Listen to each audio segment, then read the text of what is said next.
Now we're live. And now Welcome back. You interrupted me. Welcome back. Match week 10 has come and gone, and we are back to review it as we are the last 10 weeks in a row. Me and Nick back again. I think we made it 10 straight weeks. This is 10 straight weeks of 2 shows per week, I'm pretty sure. That's a lot of commitment. Dude, it's For a lot sure. of episodes. We're getting content out like We are. nobody's been. We are.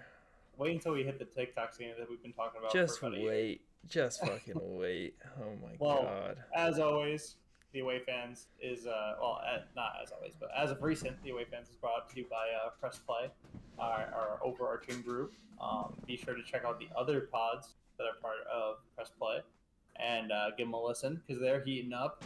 Ship City is officially launched now, talking about all of Boston sports all the time, and the Film Box as always. If you're into film, Yeah. if you're on the artsy side, go for it, man. Good stuff over there.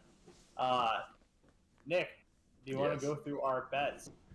Yeah, we'll do it. I guess we'll do it. Was it not a particularly good week for you? I mean, it's the same as every week, honestly. Mine wasn't good either. No, yours was pretty good.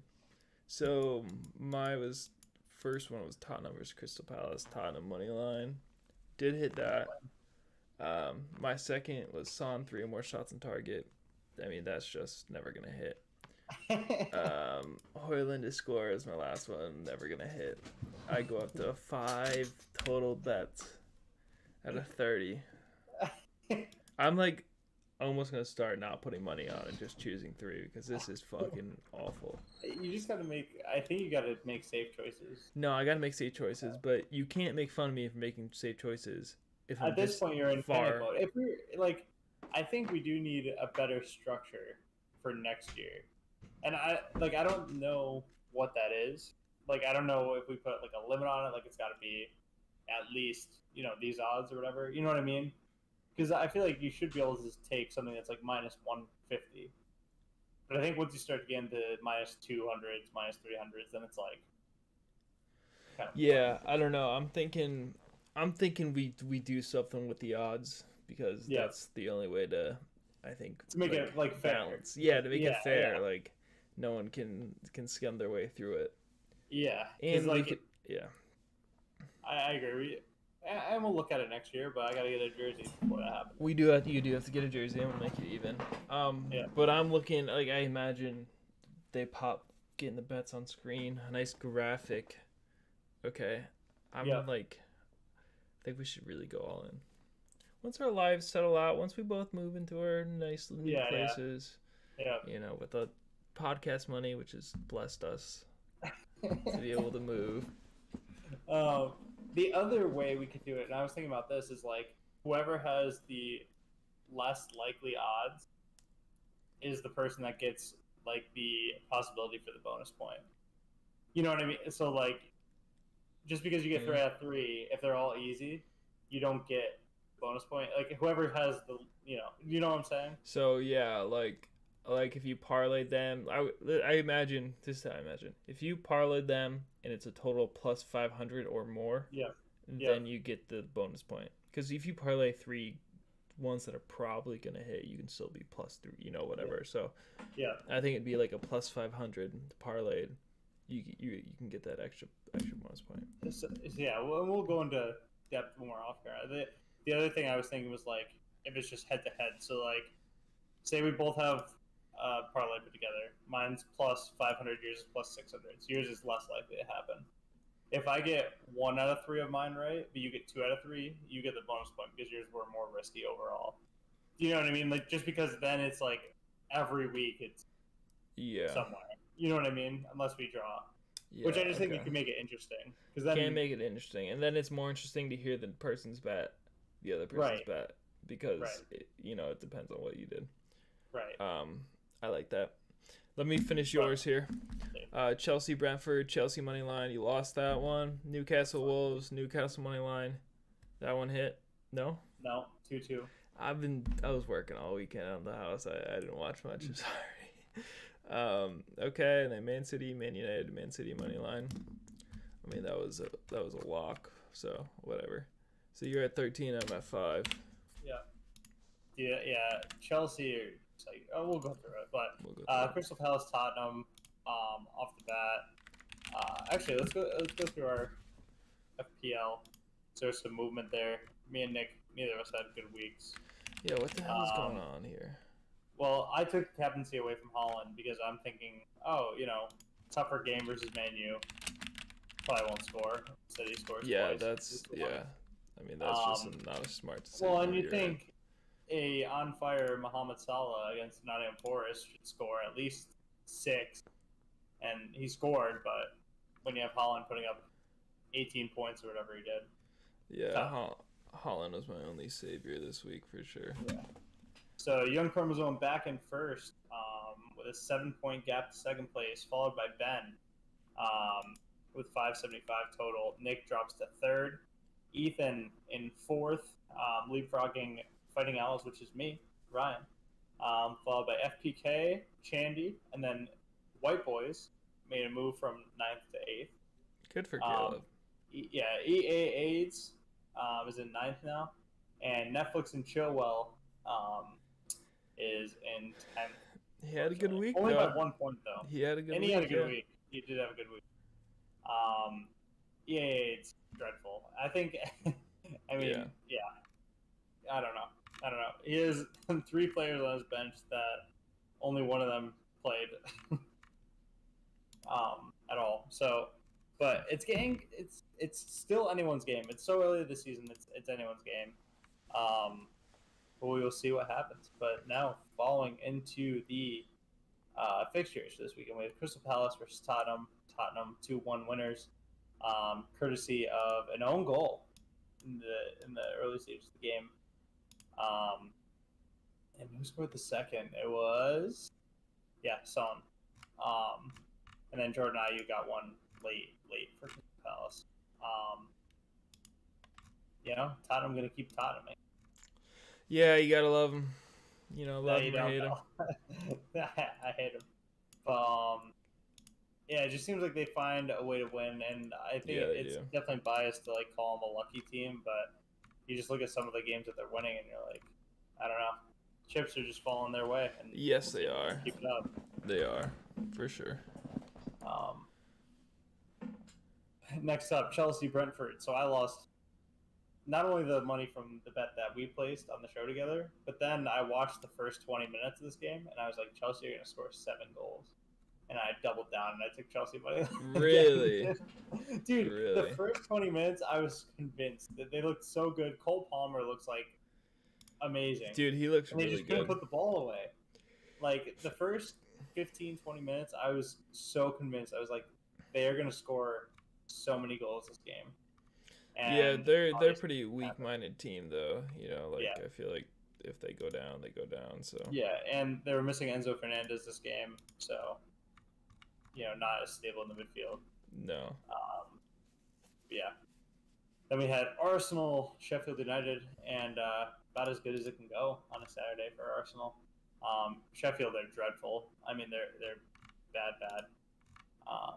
But you had Eddie Nketiah with his first Premier League hat trick. One of the better hat tricks I've seen. Did you see? Yeah, no, I didn't, but I was not surprised, to be honest with you, when I saw it. He's definitely good. I mean, I didn't see it, but was it as much of him, or was it just people making plays around him? No, the first and third goal were all him. The first goal, he had a touch that he opened up his body, and the defender was here, if this makes sense. Declan Rice played the ball in from his right side, and he touched it behind the defender in a way. Are you watching it now? No. No. You'll have to watch it after. But he touched it behind the defender and then finished under the keeper that was diving. The second goal was a corner kick. It got deflected at the front post, and he put it into the top corner from I don't know, the 6-yard line or so. So that was close. But then the third goal was outside the box, top corner, just a rip. Really? Probably 20 yards out, 25 yards out. So how did that game feel watching it? It's gotta feel good. Yeah, I mean, it's just like I'm not used to Arsenal beating teams by 5. You know what I mean? Like for years, even when we had good games, it was 2-0, 3-1. You know, Yeah. like something like that. I think a 5-goal win is massive for Arsenal's goal differential. It makes us, a big swing there. I think it's great for confidence. Tomiyasu got his first Arsenal goal, which I think is good because he deserves it. He's been playing really well lately. Um, what's his name? Fabio Vieira scored a penalty. Um, I think it was about as solid as we could do, and we rotated pretty heavily. Emil Yeah. Smith-Rowe started, Kai Havertz started, Odegaard sat out. You had a front line of the front line was pretty much untouched. Nketiah, Saka, Martinelli, but then Tomiyasu, Kivior, Zinchenko got minutes, Ben White. So it was just like it was nice to see the rotation. I still think Ramsdale should have started the game. Yeah. Yeah. And that's, I guess, the only part of frustration in my eyes. Unless Ramsdale starts midweek against West Ham, I think. But Yeah, I don't know. It's always good to see when you make rotations, you can still put like that's how you know you have a yeah, good squad. yeah, I mean, United can't put away a team if we were a full strength team, but it's like that. It's very frustrating, and we've had even the years like last year we were good. It's like you even when we rotated, it just fell off a cliff. So like that's a good sign for sure. and it's been like that in the past for us. I think now you have enough players that should be first team players at most other teams. Like Smith Rowe, I think starts for Just about, most yeah. other teams. Yeah, maybe not the top like 3, but Yeah. I think after that he's pretty much a starter. Vieira's close. He's not quite there, but he's close. Yeah, bottom half and, teams he starts for. I think even Havertz would get into most teams Yeah. just because of who he is, that kind of thing. And I think we have good options even off the bench. He might have gotten on at the end, but like even Reece Nelson, like I've been impressed every time he comes off the bench. FM legend for me. Yeah, dude. I mean, I remember when we were like younger. I think in like high school was when he was first like mentioned. He was like a 17-year-old. Yeah. Like they were like, oh, he's gonna be the next big thing or whatever, and it just never kind of happened. And he went on a couple loans and whatever, but he's always exciting when he comes on. And like Tomiyasu, obviously, like good enough to be a first team player. Yeah. So it's definitely exciting times. It's good to get that win and keep momentum. And I think we're going to rotate again against West Ham midweek. So yeah, you can probably afford that, especially after they lost to to Everton. I'm sorry. Yeah. Well taken goal by Calvert-Lewin. Yeah. Yeah. It was a good goal. Bournemouth, Burnley. Bournemouth get a win here.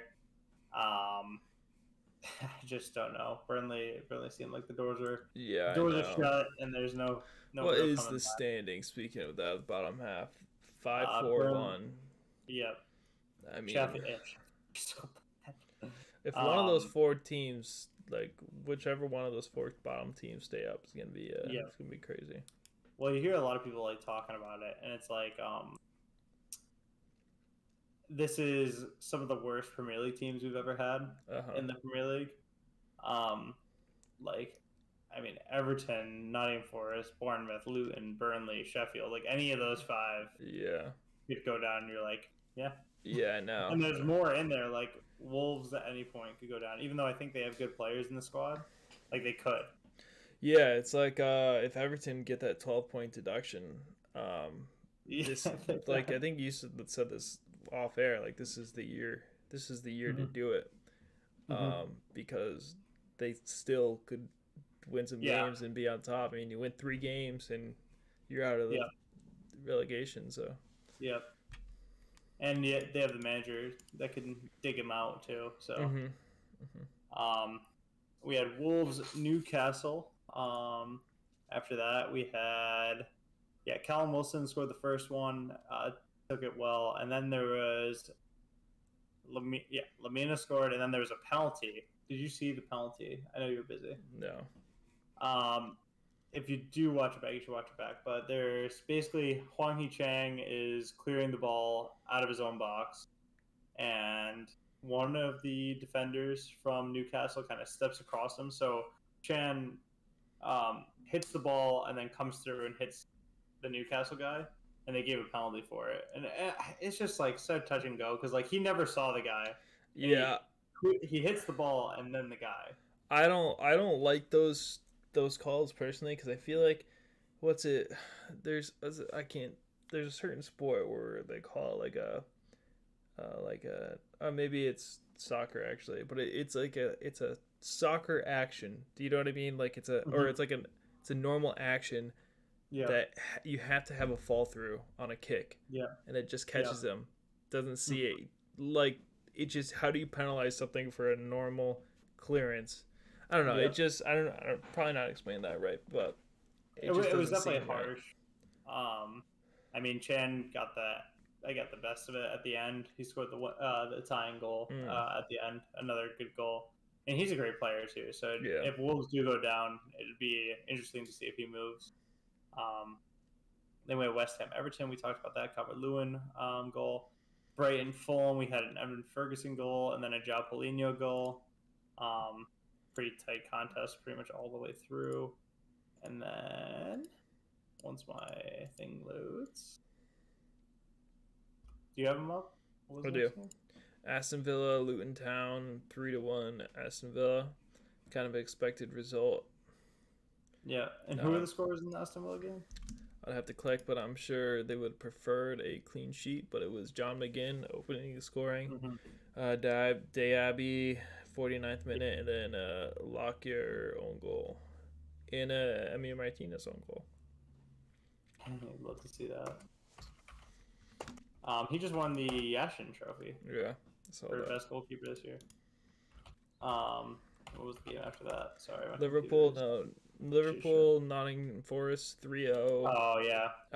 Jota, Nunez, Salah. Yeah. Expected. Yeah, Darwin's a goat, dude. He's so good. Do you actually like him? Yeah, I freaking love watching him. Because you never know what he's gonna do. Like Europa League midweek, freaking takes it around the keeper, freaking bangs it off the post. Did you see that? Dude, it'll be in compilations. It's like the worst open goal misses for the rest of the you know those videos where it's like, oh, I've seen this goal 1,000 times. Yeah. It's gonna be in there, dude. So he takes it down, 1v1 with the keeper, takes it around the keeper, open net, freaking bombs it off the post. Hits it so hard and it just claps the post. And then I forgot who was there to finish it, but someone scored it. Oh, good. And Nunez just dropped face down on the ground. Really? But it's just he's just a player you watch and you're like, I have no clue if he's going to be the best player on the field or if he's going to be the worst player on the field. He's a bull in the china shop for sure. He tried a bicycle kick from the top of the box in the 90th minute, and it came off well, but he was just completely alone, could have taken it down and just biked it. Good for him. I love that. Final game was United versus City, 3-0 for City. Sorry. I wish. Fucking fully expect. I think I called a 3-0. Or one of us did. We talked, and I was like, I think we were both we could see a 3-0, and we talked about how that would be demoralizing, and it sounds like from your reaction, it kind of is. I don't know if it would be worse if we were going in and we won every game going in and we thought we were gonna do good. It just I honestly had no hopes for it, and I was actually happy with how we started up till the penalty. Honestly, it wasn't. I didn't think it was that bad. I thought we were doing all right, and it's just penalties suck, man. Especially when they're the first goal to give away. Yeah. It's just everything shuts down. What are your thoughts on the penalty? We haven't talked about it at all, so I'm curious on it. I saw it, so my first thought was, okay, it's gonna get given. So I don't like it because he's not getting close to the ball. He clearly feels something, and then just kind of. I mean, obviously Højlund was grabbing him. Yeah. But that happens every fucking play, and it's just if you don't go down, people are always grabbing, and he's not gonna get there. But you review it, you look at it, you're like, all right, it's gonna get given. It's gonna get. And given. I guess that's my pretty much exact thought is it's a foul anywhere else on the field, but he's not getting anywhere near the ball. Yeah, I know. And it's like, I don't know what the rule is right now, because we've seen in the past we've seen like, okay, a player tries to take the ball around the goalkeeper, but he kicks it too far away, and the keeper takes him out, and they go no because he wasn't getting back to the ball. You know what I mean? Yeah, like yeah. they won't give a penalty for it. So it's like, I don't know. I don't know what the current rule is. I guess that would be my biggest question. If the current rule is like, if he takes him down at all, it's over. Like whatever. But I don't know. It was tough, and I thought it was weird that it was given because it wasn't given on the field. Like I didn't know if there was enough there to be like, yeah, it's wrong. That's a penalty. Yeah, you and know what I mean. I just feel like it's the long of. I don't like fouls that are on a spectrum where it goes from someone grabbing someone and throwing them back. It's on the same spectrum as someone just being shoulder to shoulder with someone. Yeah. You know what I mean? They're the same type of foul. Handball is different. It is or it's not. It should be. Yeah. Should be. It is or it's not. Right. But these fouls are kind of like on a spectrum, like halfway. Mm-hmm. It's no, that's a perfectly legal move. I don't know. It's just like if impeding your opponent is a foul, what point is it's not a foul? Is bumping into them before? Is getting in their way like this? Not grabbing them, but getting in their way like this so they can't make a run? Is that a foul? You're doing the same thing. You know what I mean? I don't know. And I agree. At some point, like, I think the refereeing association has to like sit down and be like, okay, is it going to be a contact sport or not? Yeah. The way they're going, if it's gonna you can't touch anyone. Yeah, and I'm not saying that grabbing someone who's already beaten you isn't a foul. I'm just saying I see a path to you can't, like, you guys have to run side by side. You're not allowed to touch each other. You know what I'm saying? Like I see how that goes there. And that's what we've talked about on here before is like this has started and gotten worse because the fouls get given. Yeah. And the players go down easily. Yeah. Like, because if the ruling is, it's got to be enough contact to go down, most of these things would not be fouls. Like, there's no reason for, was it Rodri who he was grabbing? Yeah, I believe so. There's no reason for Rodri to be on the ground. Like, even if he gets pulled, there's no reason for his legs to give out. Yeah, I know. You get pulled, you stand up, you're like, what the hell? You know what I mean? Yeah. You just top half your body. I know. And like, your knees give out all of a sudden. Right. Yeah. But they go down to try and elicit the calls. That's my issue. But it's like what came first, chicken or the egg? Was it the refs or was it the players going down first to get the call, or was it the ref not calling fouls to force them to go down? You know what I'm saying? Like, I don't know who's in the wrong first.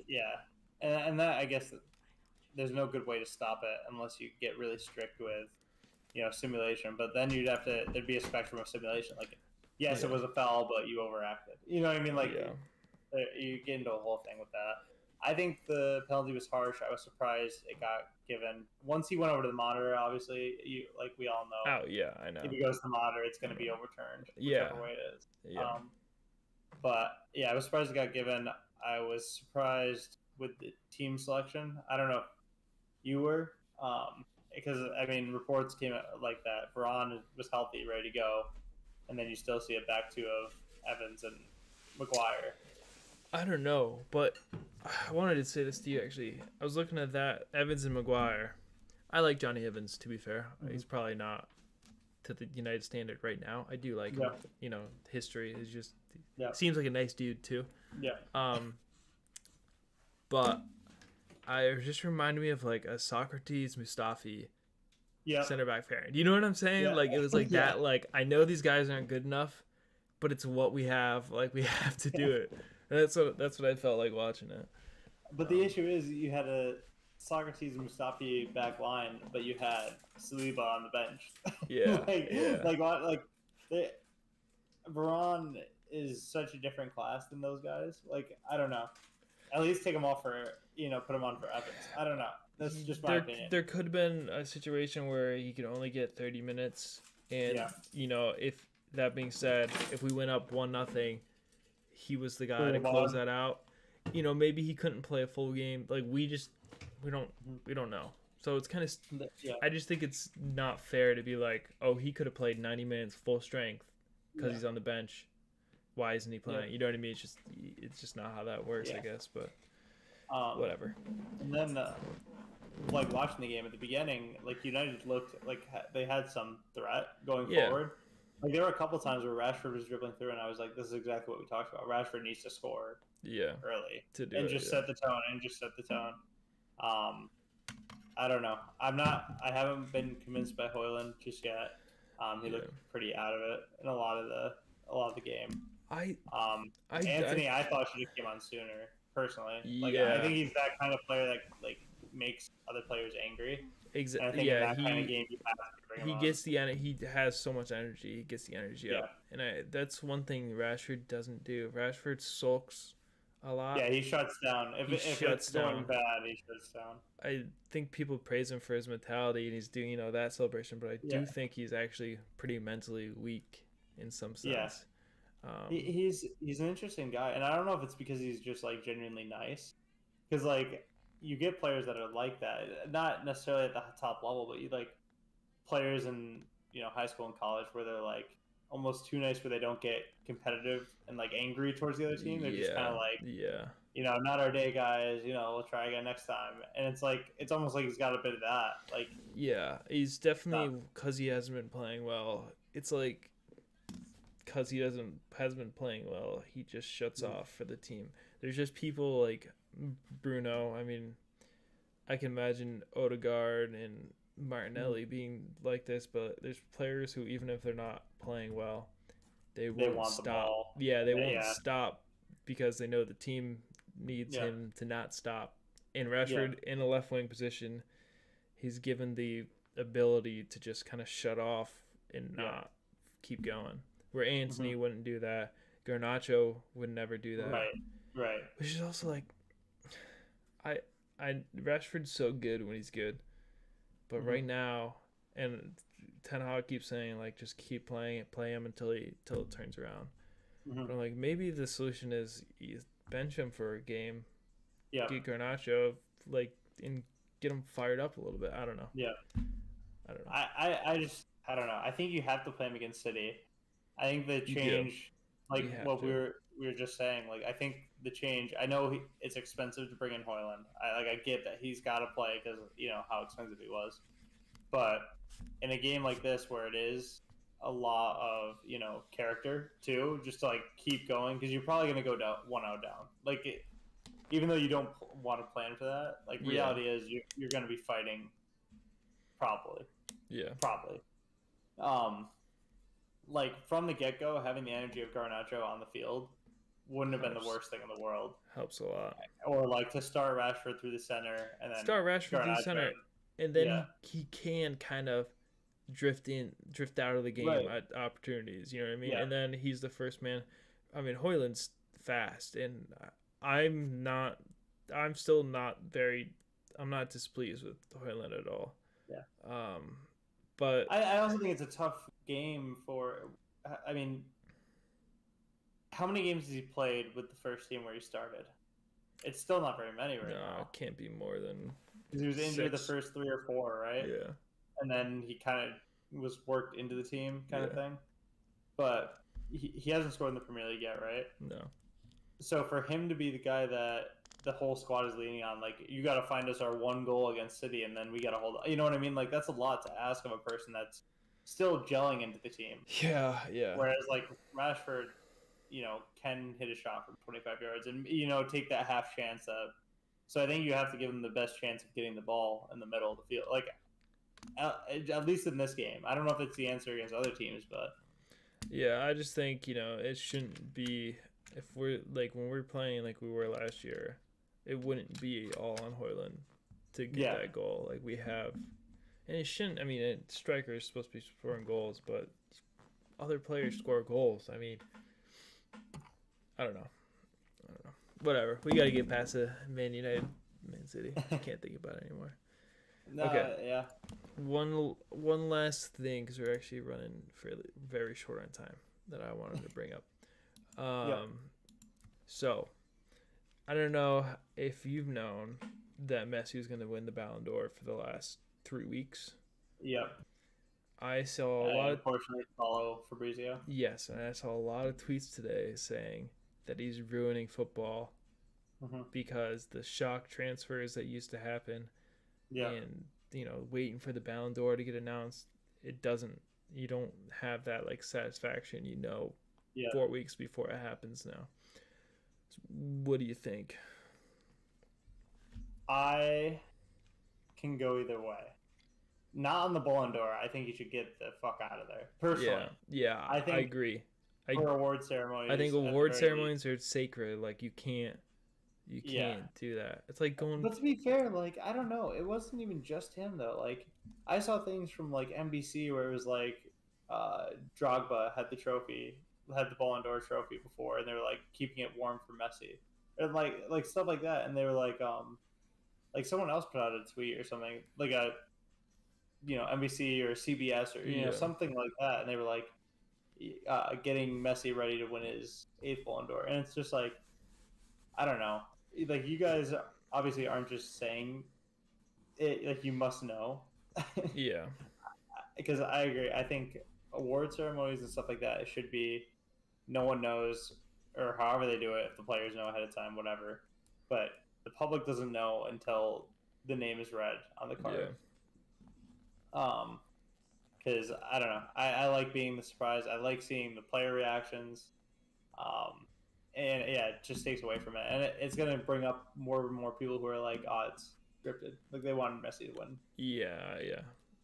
I just for the transfer things, I don't think I've ever experienced a fully shocked transfer. One day I woke up and said, "Holy shit, Sanchez was pretty close. I feel like for me, like someone that you didn't know anything about. Didn't know anything about. Big player too. Yeah, because I wasn't that involved with Arsenal when Ozil came and whatever it was, 2015. But Ozil was like that, wasn't it? It was pretty. Yeah, it was on deadline day. Yeah. So it was like. I'm just curious if that's, I don't know, a feeling. Like I would like to feel that, especially right now. But I don't know. I think the issue with that too is fans, though. Like at least from the Arsenal perspective, like I follow a lot of Arsenal fans on Twitter, and they'll like track flights. Like if they hear we're linked to the player, they'll be like, okay, well, this player posted a picture outside an airport 3 days ago, and the plane headed to London, took off at this time, and he's probably on this. And it's like, if the fans are doing it, like, how can you even avoid it? Like, even Aubameyang, like, that was a pretty quick transfer, all in all. And like, the announcement video was awesome. That's the other thing, is the announcement videos are cool. Yeah. But like, we kind of knew he was coming for a while, and then it like gets leaked. Like, do you remember Aubameyang's announcement video? No, I don't. It was like, "Hey, want to come out here?" And Mkhitaryan did it. It was during the whole Alexis Mkhitaryan swap too. So they had a video because they played together at Dortmund. And they had a video of Mkhitaryan like, "Hey, Pierre, you want to come out here?" To like the Pierre Bourne intro, and then it was Aubameyang comes out or whatever. But that video got leaked weeks before it happened. So there was the audio of Mkhitaryan going, "Hey, Pierre, want to come out here?" For like weeks, and everyone was like, "Oh, it's fake. It's not real. They wouldn't do that." And then it was real. So it was like half exciting still. Yeah. But I agree. I think the other thing is like they're trying to earn a living. I saw an argument that Fabrizio put all the stuff out about Messi because he was afraid another journalist would. So like he put out all the stuff, like trying to like be first. That's but I didn't see any other journalists put anything out. No, you know what I mean? Fabrizio is always first. Yeah. Well, him and who's the guy that Ornstein, David Ornstein was big in this last transfer window. Yeah, he's good too. Yeah, I don't know. I'd be okay with them not discussing transfers. I like hearing about links to players because it like gets you excited a little bit. It gets you excited, and it gives you an idea of what your team's looking to do. But in terms of like actually knowing, papers are signed. Like papers are signed, just waiting on last approval. Yeah. Like I could care less. Yeah, personally. But all right, you gotta wrap it up. Wrap it up. Well, thank you guys for listening. We'll be back on Friday morning or Thursday night, depending on when you see it, with our Match Week 11 preview show. Enjoy this week. Is there? No, it's not Champions League this week. It's like the EFL. Yeah. So a bunch of games coming your way for the EFL Cup. Should be exciting. A couple decent ones. West Ham, Arsenal, Everton, Burnley. Maybe Chelsea can beat Blackburn Rovers. We'll have to see. But thank you for listening. Make sure you follow us on Twitter at the Away Fans Podcast. And listen to the other podcasts that are part of Press Play with the Film Box and Ship City. And check out the website at pressplaymag.com.